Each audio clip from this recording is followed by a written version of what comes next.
as James Madison's going to say, if men were angels, we wouldn't need government. If we were good people, we wouldn't need a government to regulate us. On the other hand, since the government is also just made up of a bunch of people, who they may be smarter than us and better at leading than we would be, they're certainly not perfect people either, the government can also become abusive. It can take its power and use its power to harm us. It can deny us rights that we deserve. So you want that balancing line. Okay? And they're going to argue here that the British system has crossed the line. The Americans haven't. The British would argue the Americans have crossed the line. The Americans argue it's the British that have crossed that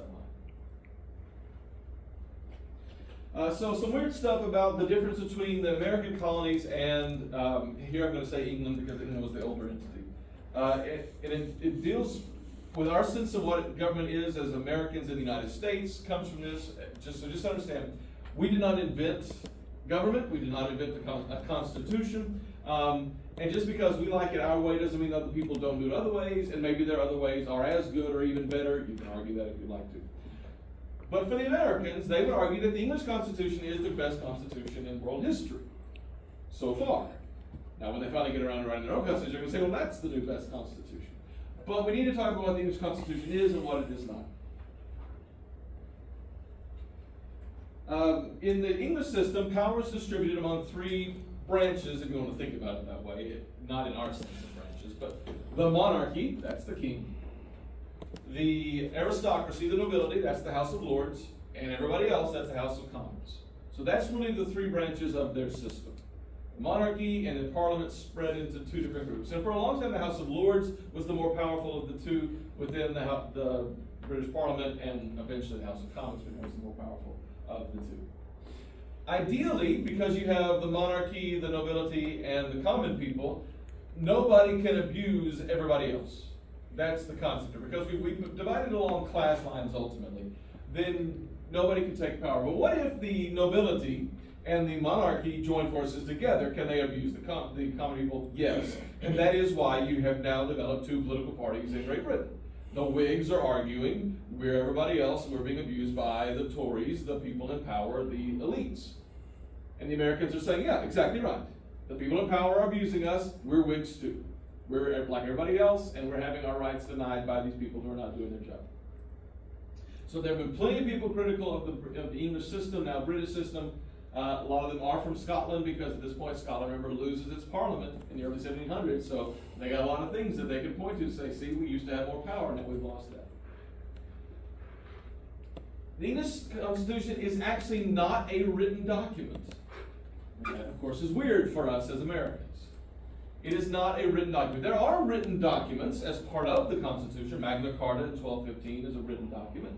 Written documents like during the Glorious Revolution or during the Civil War may have come about trying to explain how government works. But a lot of the English Constitution is actually unwritten. It's just tradition. This is how we do it. No. In a few weeks, the British are going to have an election. When did they plan that election? A few weeks ago. The Prime Minister said, hey, we're going to have an election in 6 weeks. As Americans would go, you can't do that. That's not how we do this. Okay? But in their system, it says now, it has always said this, but it does now, they have to have an election for Parliament once every 5 years. They can have it once every year if they want to. They can have 3 in a year if they want to. Or they can just hold off for 5 years if they want to. It's completely up to the people in power. So why do you wait for 5 years? Well, if you won and you think you're not going to win the next one, you wait as long as you possibly can before you call for that vote. However, why would you vote again this year? If you're really popular, something happened and you're more popular today than you were 6 months ago, you say, let's have another election, because I think we'll win even more seats. Well, again, we would look at that and go, that's wrong. That's not supposed to do it. Then we go, we've been doing this forever. Get over yourselves, Americans. Y'all are brand new at this. This works for us. And there's nothing wrong with this is the way it's always been. As long as everybody understands this is the way it's always been. Now, there are dangers, of course. If nobody remembers the way it's always been and nothing's written down, then you may end up going against what your beliefs are. The Americans, however, are used to having a written constitution in the form of colonial charters. All of these colonies began with a document explaining, here's who's in charge. Might be the crown, might be a company, might be a family, Mayflower Compact, may be us briefly. But here's a basic understanding of where the rule of law is going to come from. And the Americans are comforted by that. It doesn't mean it's right. However, I think it's a lot easier for us to understand. There are movements today in England to make a written constitution. In fact, if you were to type in the English written constitution, it might take you to a website of someone who proposed something in the last decade or whatever. They've never voted on that. They have never approved that written document. So again, some of it's written, some of it's traditional. But to explain the difference here, let's pick our syllabus. Okay. If on day one you came to this class and I gave you a blank piece of paper, and I said in this class we will probably have a quiz every end of every week, it'll probably cover 3 chapters from the textbook, the primary source readings, and probably a quiz over common sense, and the slide will say girl, and there'll probably be 3 exams, okay? And you understood what the class probably will be, and you were like, okay, I can do that. And then today, I decided, changed my mind. We're only going to have 1 exam for the rest of the semester. We're going to have any quizzes. The exam's worth 1,000 points, and you're going to have to guess what I want it to be. What you going to do about it? What are you going to complain? You changed it up. Show me where I changed it up. I mean, you have your syllabus that. Well, what did I say my syllabus was? In my story I just gave you. A blank piece of paper. And you go, hey, you said it probably would be, and I go, well, I thought that, but I changed my mind. So turns out probably not. And what you've got is a blank piece of paper that doesn't actually support you. And so for the British, they would say that's fine because we never change the rules. And I can tell you, working at a place like Cameron, this happens all the time. When you get into these discussions about the future, people will say, oh, that'll never happen. Yeah, well, I see a problem here. If we do this and won't in the future you do this, no, that'll never happen. I feel like it happens every single time somebody tells me that. Somebody ahead of me goes, nah, don't worry about it. It'll never come up. It comes up immediately. And they're like, well, you didn't say no. No, I raised this point and you said it would never happen and just be quiet and now it's happening. Because again, that's the way life works out. On the other hand, to Michael's point, I gave you a very written document, a written constitution, and that's what a syllabus is. It's the constitution for the class. And I said, these are the rules.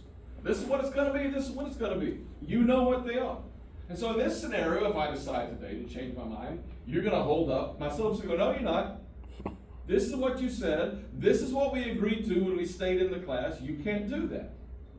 Now, I can tell you, in cases where students complain and want to have a great appeal hearing, having served on the jury side of this at Cameron, when students' complaint is the professor violated the syllabus, we, the faculty, rule in favor of the students. You go, yeah, you can't do that. If your complaint is the teacher's not very good, I'm sorry, I can't do anything about that. I'm not in charge of that teacher, I don't run that department. But when it's a violation of the syllabus, that's a pretty easy thing for us to rule in favor of. So what you would do is you would come to me, and this is the way you should handle conflict. Go to the person you got the conflict with first. Don't go over their head, give them a chance to make it right. You're going to say, hey, you changed your mind, but this said this, and I think, this is unfair, you need to go with this. And if you don't get satisfaction at that point, then you go to the next person, that would be the chair. And then if you don't have the chair says, you go to the dean. If you don't have the dean says, you go to the BPAA. And there's a path for that, for you to complain and protest and perhaps get satisfaction. Now, if everybody tells you no, you're wrong, you're probably just going to have to suck it up. Now, think about the American system. It's the courts. It's the U.S. Supreme Court. At some point, if you lose, you lost. But you get to follow it for a while anyway. The Americans are used to that concept. Put it in writing, tell us what the rules are. That way, you can't violate them. It protects me from you. Well, that is very much our view of government. Why is that our view of government? Because they feel like they're being abused by the British system. So they want to create a system that prevents them from being abused. So we're very comforted by this. People in Great Britain will go, nah, it's fine. By the way, when do we have elections in this country? November 5th, every 4 years? Not November 5th, but the first Tuesday in November, as long as it's not November the 1st. So somewhere between November the 2nd and November the 8th is when we have our elections, whatever that first Tuesday is in November, of a leap year for president. For the House, it's every 2 years. For the Senate, it's every 6 years. For your governor, depends on which state you live in, might be 4, might be 2. Why? Because that's what the law says. We know exactly when they are. We can start talking about the 2028 election today if you would like to, because we know what it's going to be. The British have no concept of that. They're having one on July the 4th, and they'll have at least one more 5 years from now. Other than that, they'll play it by ear. The president of France just called for a parliamentary election there as well because of a EU election. Again, just up and did it. We do not do that in our system.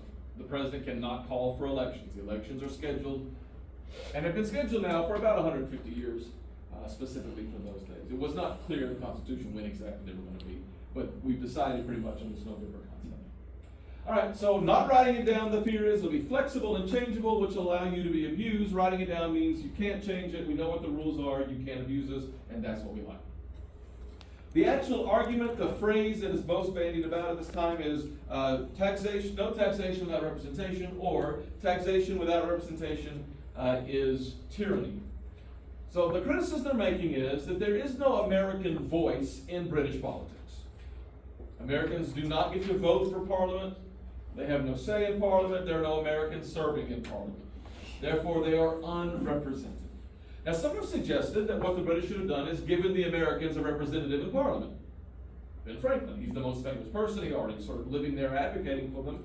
Now, there's no reason to believe the Americans somehow would have gotten the majority. They don't have the largest population. There are as many people in London, or close to as many people in London as there are in all the colonies together. So the Americans cannot reasonably argue that they should be empowered that much. If you did give the Americans a voice in Parliament and they stood up and said, I think we should vote no because it's bad for the colonies, and everybody else voted for it, then you lose. That's government. That's democracy. You lose all the time. And when you lose, you don't tear down the system, you plot to win the next one. Okay? Because otherwise, what's the point? I love this country, but we lost, I hate this country. And you hear people all the time being like, if this person wins, I'm going to move. Move already then. Okay? And then that person was like, I'm kidding, I'm not going to move. So we do this. So we have this sort of tendency that whatever side you're on, like, oh, it's the worst thing that's ever happened because we lost. Well, that is what democracy is, which is what your quiz was talking about. That would be one of the criticisms of pure democracy. Sometimes we don't trust the other people. So the Americans are actually not advocating for that, to have a voice that loses fights in Parliament. What the Americans are arguing for is a new layer of government in which they grant consent. They're really asking for veto power, or the right to approve. So if Parliament passes a law, and then it comes to the colonies and says, okay, here's the law, they're really saying that we, the colonies, should be able to say, no, we don't want that law here. Well, that is not the British system. That has introduced the Americans as the highest law of the land, essentially. So there's no way Great Britain can ever go along with that. That is far too radical a position. So why are the Americans arguing for it then? Because they feel like that's the way it's been. They've been left alone by Parliament, and they made their own decisions. So what they're really saying is, we just want to keep doing what we've been doing, which is a reasonable thing to wish. But the British are right to say, I'm sorry, we've changed. The way things were going didn't work for us. We changed the rules. Get on board. And the Americans are going to say, no, we don't have a voice. We don't have the right to say no anymore. Therefore, you are doing this without our permission, and that is abusing us. You should be able to tax us for your purposes without our permission. We can tax ourselves. We can agree to join with your taxes. But you shouldn't be able just to come and hand us a tax bill for whatever you want to do. Another difference in the American system versus the English system is the concept of representation. So why don't Americans have a seat in Parliament? And the answer is, in Great Britain, they would say, you don't need one. Going back to the history of England, they do not do it the way we do. They don't have equal districts. They have what are even called rotten boroughs, which are places that have almost nobody who lives there who get a vote in Parliament. Whereas a city that is growing in population, like Manchester in the Industrial Revolution, is going to get to 1 million people and have one vote in Parliament. So you got a town that's got one vote with 1 million people, and you got a little community that has 5 people and also has equal votes. Well, why? Because 1,000 years ago, Manchester was not a big city, and maybe that little place was, or whatever's happened there. But it doesn't really matter, Because when you're in Parliament, you're not representing your little place that you came from. You're representing all of the empire. So they would say, Americans, you don't need a representative in Parliament. Every member of Parliament is your representative of Parliament. They make decisions for the empire. You're part of the empire. That's reasonable. That's a fine way of looking at government. On the other hand, that's not what the Americans have been doing in colonial times. As they grew up these small little communities and towns and parishes and counties, in these relatively small colonies, they got very used to saying, well, every one of these little small places gets a vote. And so when you go to your colonial capital from your little town, and let's make Lawton your little town, and you go in and you say, okay, I'm the Lawton representative, and I'm here to make decisions on behalf of Oklahoma, but I also need to think about my people in Lawton because they're not the same as the people in Tulsa. And that's called actual representation. So let me talk about Americans who are virtual representatives and Americans who are actual representatives. Typically, famous American politicians are probably virtual representatives. So we'll just take Joe Biden and Donald Trump. Okay? Donald Trump ran for president. He's from New York City. Is that what he ran on? I represent New York City? No. We're going to make America great again, not make New York City great again. So I'm here for the Americans, even though I'm not from the South. I'm not from the West. I hear you. I care about your issues. I'm with you. That's virtual representation. Joe Biden was a senator from Delaware forever. Okay? That's not what he ran for president on. Look at all the good things I did for Delaware. Look at all the things I did for the country. I'm involved in foreign affairs. I was vice president. And that's typically true. Senators, okay, are probably going to be falling into that category. Governors, on the other hand, may be more actual representatives. I was the governor of this state for 4, 6, 8 years, whatever, and this is what I did in my state, and I'm now going to take that concept and try to apply it nationally. War is a virtual issue. The economy is a virtual issue. The border, probably an actual issue.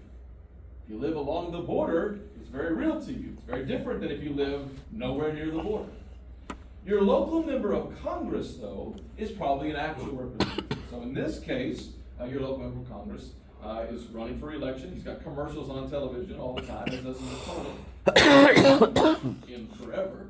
He's drawn an opponent in the Republican primaries challenging him. And the question is he good for you? That's all that the argument is. He doesn't care about you. He doesn't stay here anymore. He's whatever he is. He's the one that's on now talking about he wants to cut Social Security. Okay? Well, what's the criticism of the guy running against him? He's not even from here. He lives in Texas. He doesn't have anything to do with us. So they're not talking about, there is some stuff about the border and other issues, but they're not having a big debate about what's good for America. It's much more about what's good for you. So imagine if I was your local congressman. And I got elected and I went to Washington. I said, the first thing we got to do is shut down Fort Sill. Fort Sill is a waste. Interstate runs right through the middle of it. We can move all the personnel at Fort Sill back to Fort Bliss and El Paso. That we'd save money for the country. Everybody would benefit. Okay. What would happen when I ran for re-election? You wouldn't get I would reelected. lose because everybody would benefit except my district, where I just cut a major military installation. So probably what's going to happen is I'm going to go fight for Fort Sill. It's the most important military institution. We got to do whatever we can. We need to bring people from Fort Bliss up here, which of course didn't happen. And so you do get often members of Congress who very much fight for their local areas. And maybe I say, hey, we need to build a new VA hospital. We need to build a new study center to study COVID. We need to build a new study center to study chemical weapons. Okay, whatever thing is, and I've got the perfect district for that. We can go and build it on the west side of Lawton, and it's going to be great. So that's actual representation. There is no right or wrong to this. It's all about what do you want. Again, typically, your more local, smaller jobs, you want them to be very good at caring about you. The bigger jobs, you really want them to have better ideas about what's good for America. Sometimes it may not actually be what's good for you to make it what's good for America. Again, there are no Americans, though, in Parliament, therefore they're arguing we are not represented at all. Again, the question is really not representation, the question is about sovereignty. Who actually rules? Who actually makes the decisions? Who's the ultimate head of the government? And Americans are saying we would like to be that in certain instances and not Parliament. And again, Parliament in the British system can never accept that or agree with that. You make decisions for the empire, we'll make decisions for ourselves. Now, that style of government is called a confederacy.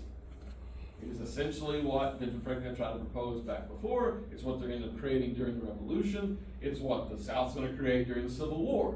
This concept of, yes, there should be big stuff happening where you have a national government involved, but on local issues, leave me alone. That is a style of government. You can also argue it's still part of our government today. And we'll talk about this later on. But there are some things that we decided the states need to make decisions about, as opposed to the United States. We'll come around to that later on when we talk about our current government. All right.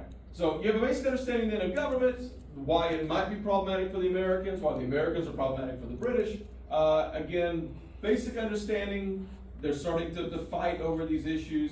But unless there's something to irritate the Americans, say, see, this is why it's bad the way it's going on, you're doing something we don't like, you're not going to get a revolution. That's what the change is beginning at the end of the French Civil War, 1760s and 1770s. There are things happening that the Americans are mad about, and they don't feel like they have any power to stop it. So let's get back into those things. The next thing is, the next cause of the American Revolution deals with the British East India Company. The East India Company is a major merchant company who really fuels the British economy. It controls trade to Asia, and by Asia we mean India, the Indies, China. That's part of this. Specifically in this case, they produce a lot of tea. So you can have a phrase, all the tea in China. We've heard somebody say that. Well, they're the ones who are responsible for getting tea out of Asia and selling it throughout the empire. The problem is there is a tea surplus in the early 1770s. There's so much tea being produced in the world that when you go to sell it, the price of tea falls. So throughout this class, we will discuss some basic economic principles. So when supply goes up, what happens to price? It goes down. That's basic economics. The more there is of something, the cheaper it becomes. Because you got lots of options, okay, and they got to win. So they're starting to say that right now, some of the food that we've been eating since COVID is starting to decline in price because people are going somewhere else for it, or they're choosing not to do it. And so some of the companies are starting to come back in, okay, we're going to cut things down. Okay. However, if demand remains high, so supply is high and demand is high, then price may stay high. If there's a lot of it, but you still really want it, you may be okay with high price. Gas. Okay. We really want gas. We don't really care what happens to it. You can argue supply's not really all that high, but still, we continue to buy no matter what happens. But in this case, the demand is equal. People do not like it less or more. People drink the same amount of tea. So supply equals lower price. Well, it's also like the oil industry. In Oklahoma, this really matters because the Oklahoma economy is fueled by the oil industry, which explains why Oklahoma has good times and bad times, because it's part of a cash crop. And cash crops, just like tea, just like cotton, just like tobacco, are part of what's called the boom-bust cycle. In the boom years, prices are high, you make a lot of money off of taxes. In the bust years, prices are low, you don't make any money whatsoever. Right now, prices are high. Oklahoma has a lot of money sitting in the bank, so they've spent more on education, for instance. A few years ago, when we had our economic crisis, there was an oil boom. Oklahoma had a law that there was an automatic tax cut that would kick in. Okay? Never a great idea. Just to make something automatically going to happen without your control. And so they, in November of that year, 2015, they kicked the tax cut back to everybody. So they took the money they'd been making and handed it back to the people, and then oil prices fell. And by January, they were asking institutions to give back the money they'd given them, including Cameron University. You know that all those millions of dollars we gave you back in August, we don't have it anymore because we gave this tax cut and now oil prices have fallen. So we need you to give us $3 million back right now, and we need you to fire a lot of people. And so all across Oklahoma in 2016, there was an absolute education crisis because the state ran out of money all of a sudden. But it thought in November, oil prices are going to stay high, we're going to have the money, it's all going to be all right. But they're not in control of the oil market. They're riding it. So you ride the boom-bust cycle. And the same thing is true here. The company cannot control. There's simply too much tea. If it costs more to sell tea than you can make, or it costs more tea to get tea than you can make on selling it, you're in trouble. So that's what happens in a place like Duncan, specifically with Halliburton, that if oil prices are high, if you go to Halliburton, a lot of people are employed, a lot of equipment is out in the field. When prices fall, they start laying off workers and bringing equipment back and putting it on a lot there in Duncan and locking it behind a fence, and we'll use it again when prices go up. And if you're involved in that, it's a pretty, it's a roller coaster ride, it's not a lot of fun. Well, at this time, there's too much tea, and the company is not able to produce the money it needs. In fact, it's on the verge of bankruptcy. We mentioned this before. But when a company's on the verge of bankruptcy, what can the government do about it? Subsidize.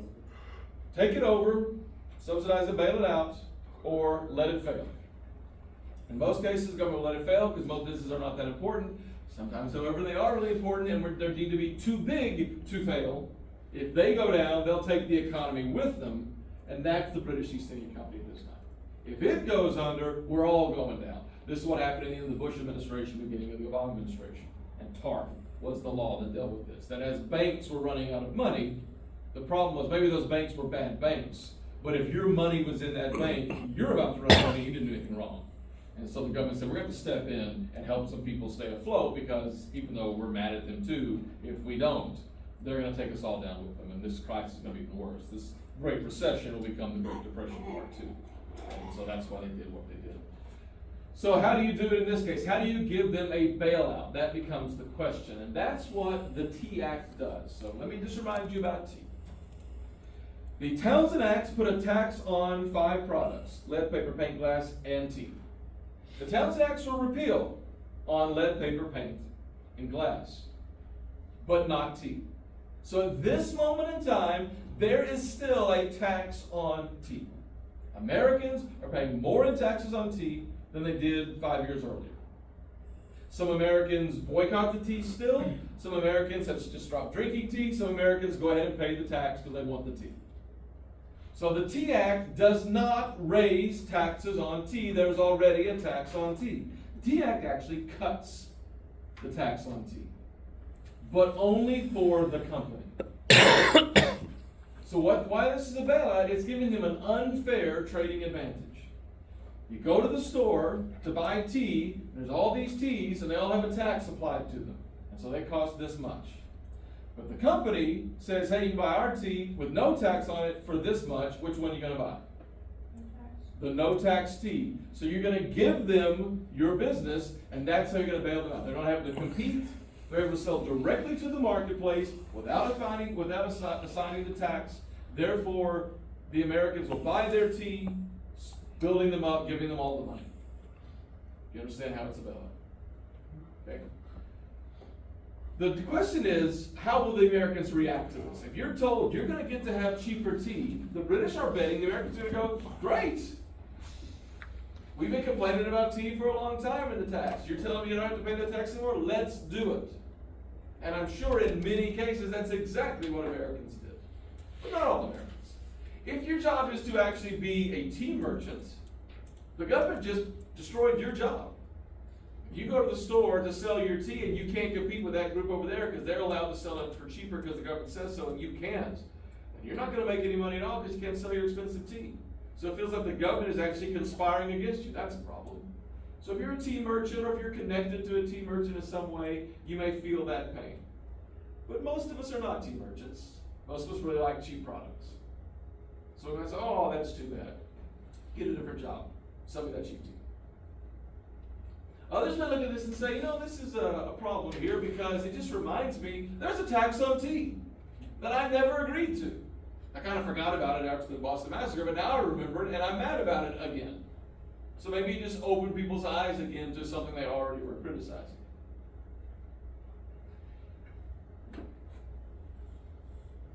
So again, not a new tax, but a new way of doing business, and just revives Americans' anger about this. Some who are very forward-thinking would say, well, what's going to happen? If you all are tea merchants and you can't sell your tea because your tea's too expensive because it has that tax fixed to it, and I, on the other hand, am the company and I can sell without the tax and I sell all the tea, what's going to happen to your business? You're going to go under. Yeah. And when you're all gone and I'm the only one left selling tea, then what's going to happen? Monopoly. You probably played the game Monopoly. What is the purpose of Monopoly? To destroy everybody else to take all their money. So in a monopoly, the company who has the only ability to sell can raise prices. There's nothing you can do about it except complain. They can lower quality. There's nothing you can do about it but complain. Okay? You have one of those now in your life, and it's called shrinkflation. You pay the same amount of money for a smaller bag of chips. What's going on? Well, there's a limited amount of these things. You mentioned there's lots of different brands. Yeah, but who owns them? Frito-Lay, they own everything. And so if you feel like you're just forced to deal with it, it's going to be bad for you. So some of you brought your drinks to class today. Imagine if there's only one soft drink, and it's Coca-Cola. Now, quick aside, I don't know what term you use to describe what I just said, but it's all called Coke. Pepsi is a Coke, Dr. Pepper is a Coke, Mountain Dew is a Coke, Sprite's a Coke. Right? We all agree on that? Okay. Well, that's a very Texas thing. Okay. You may call it soda, you may call it pop, you may call it soft drinks, whatever your thing is. You're wrong, but then you may call it whatever you want to. But literally in Texas, you say, I want a Coke, they'll say, what kind? You say Dr. Pepper. And they're like, that's right. Okay. So that's completely regional, just a weird thing about us in America. But let's say literally there's actually only Coca-Cola. And I don't know how you feel about Coca-Cola. It's not my favorite drink. Okay. So, but all you can get is Coca-Cola. So you need to have your caffeine. Okay, so you got to go buy your Coca-Cola, and you buy it, and now instead of costing whatever it costs, because I don't drink soft drinks, I don't know what they cost, but let's say it costs $5 for a 20-ounce bottle. You go, oh, that's over half what it used to be. And the next year it's up to $6. Yeah, the prices just keep going up. But I'm addicted to caffeine, so give me that Coke. And then now you find a thumb floating in.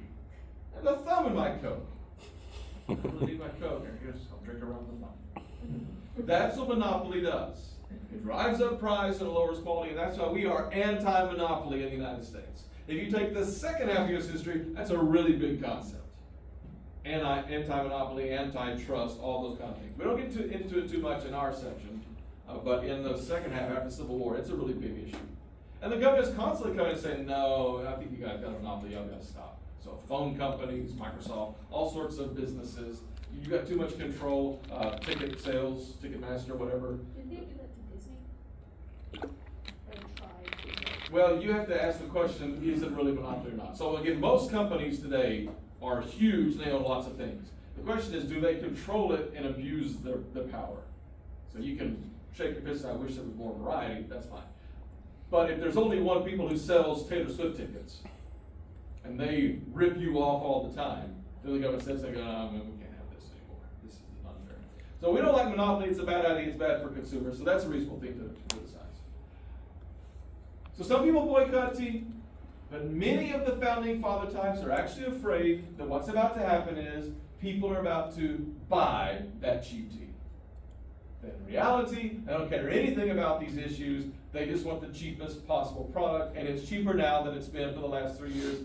Let me go and buy it. So how can we prevent people from buying this cheap tea? Throw it in the harbor. Can't drink that tea, it's in the water.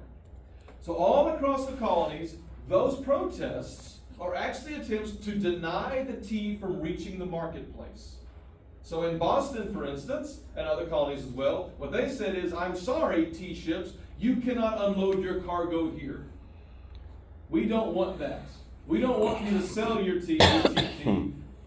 You can't sell. You got 30 days to get out of town. Well, the British tea ships didn't leave, and they said, we told you to get out of town. You didn't, so here we come. We're going to board your ships, and we're going to destroy the tea. Take that. In other colonies, they locked the tea in warehouses. Other colonies also destroyed the tea. People burned tea. So all of those are really protests, but also attempts to prevent tea from being sold, because they're afraid the Americans just want to buy cheap tea. Now, it's a big-time deal. They, on December the 16th, 1773, they go down to the docks where the tea ships are. They demand the keys from the sailors there and say, give us the keys, we're going to do this. It's not a secret. They didn't do it out of nowhere. They saw them coming. British soldiers watch it all happen. Why did the captains of the ships give over the keys, and why did the soldiers not fire their weapons? Who's getting paid? What? Oh, it's already tense? What? Hey, there's some noise. I'm just doing my job, we'll make these rules, and they've been told, no more Boston massacres. It's not worth it. If they destroy the tea, we'll punish them after the fact. No reason for you to gun somebody down over tea and taxes. So it's, yes, they watch this happen, they know it's happening, you can see it there, it's obviously happening in front of people. But the punishment will come later on, don't make it worse by doing something bad. The punishment does come later on, in a series of laws called the Coercive Acts. Let me finish the rest of the story about the Tea Party itself. One of the weird things about it is they're dressed as Indians.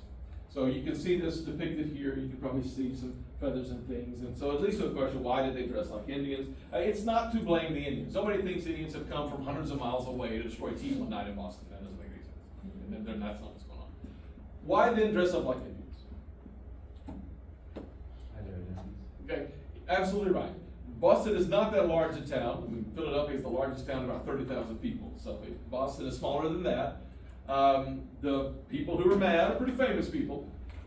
So you're wearing makeup, you change your appearance, harder to identify, was that you that I saw? Who knows? Any other reasons to dress up like Indians? People felt like Indians. Okay. It does allow you to pretend to be Indians. You can bring your tomahawk, and that's a pretty good tool for what they're about to do. But really, and we'll end on this, it's the same reason why we have Halloween. When you put on a costume, you act different than you do any other time of the year. It takes out your innovation. Just imagine on November the 3rd going to your neighbors and demanding food from them. They're going to call the cops. But you dress up like a ghost and do it on October the 31st, and they give you candy. If you've been to an adult Halloween party, oh, people in costumes, they do wild things that they would never do. Because they're dressed like whatever they're dressed like. Oh, avoid them. It's scary. Okay? Well, that's true. That when you're in a costume like that, it's fun. You're somebody different. You can pretend to be somebody different and do this. So again, it's not a secret. It's open. It's done. They destroy the tea. It's big time damage. And then the British respond by punishing them. And we'll pick up with that next time and talk about why the coercive acts, as they're known in Great Britain, are called the intolerable acts in the colonies. Oh, one last thing. Beginning next week on Monday and Tuesday and Thursday, around 11 o'clock, there's going to be a guest lecture in this room. We're interviewing people for our political science position, and so they're going to teach American federal government.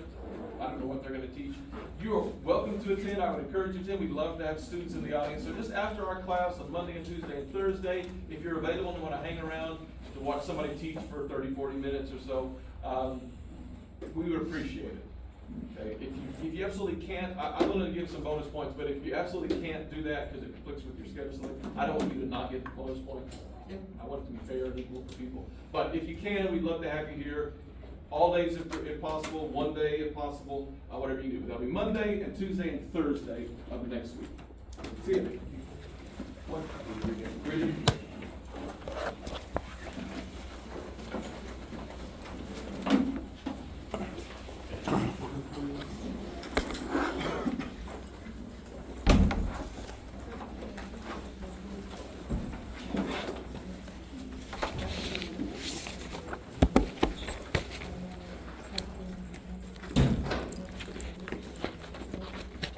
When you come back or before?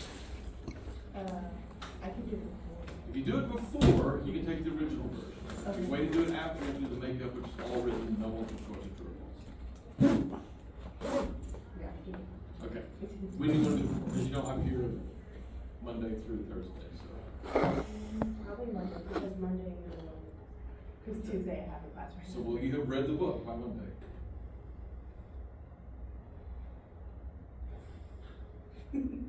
There's no reason to rush and do it if you're not ready for it. And again, I can, even though you don't have a class on Wednesday, I can be here Wednesday if you need more time for it, so. You tell me what works best for you. And if you don't know yet, you wanna show up on Monday and say, yeah, let's do this, then that's fine. Okay, because I don't know it yet. It won't take me much to get it prepared for you, so. Okay. What was the answer to the true and false question, about, how to be our True. Okay. However long as the numbers. Okay. The first part I got tripped up on because he wanted to be flexible.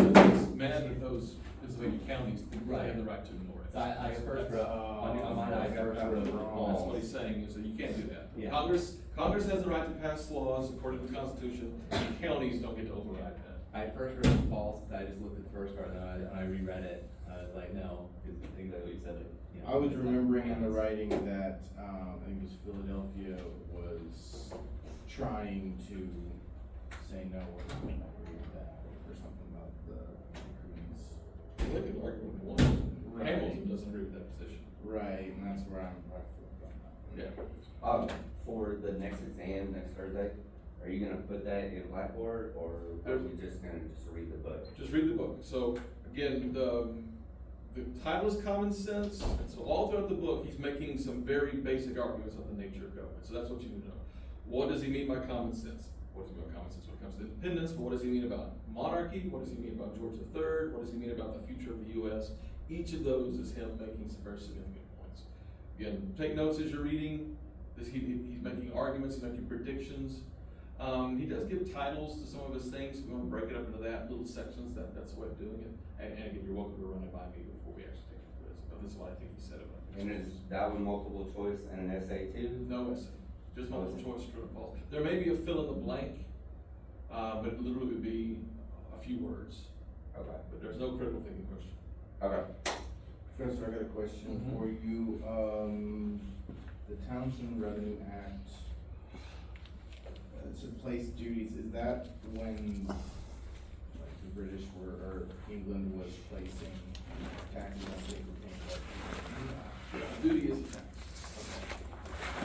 And then the colonies basically were like, no, we're not doing any of that, but the taxes were exempted from paper, pamphlet, and glass? Not the tea. Yeah, the repeal is done for the rest of them. Around the same time as the Boston Massacre, those got repealed. The tea tax never got repealed, it just remained. So the rest of them went away, but the one on tea stayed, and that's why it's an issue